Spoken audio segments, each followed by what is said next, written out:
The deadliest disaster almost buried by history. Because the Navy couldn't explain it. Scientists couldn't explain it. And the survivors? They refused to speak for decades. In 1942, during the Battle of the Atlantic, convoy HX-217 left Canada carrying ammunition, fuel, and troops to Britain. German U-boats stalked these convoys relentlessly. But HX-217 had strong escorts, destroyers, corvettes, and depth-charge vessels. The first 3 days were normal cold waves, gray skies, and constant sonar sweeps. Then the ocean changed. On the fourth night, the convoy sailed through a region sailors later described as the Black Patch. A silent zone where waves flattened unnaturally and compasses spun without reason.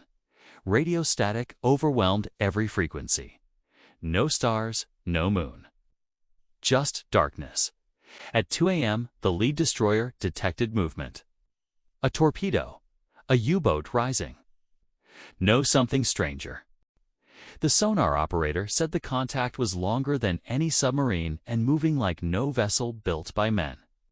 Before the captain could investigate, the ship lost all power. Lights died. Engines failed. Even backup generators refused to start.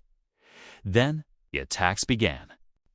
Ships at the back of the convoy reported massive impacts beneath the hull. No explosions, just violent strikes strong enough to rip steel. One cargo ship cracked in half without a single torpedo being detected.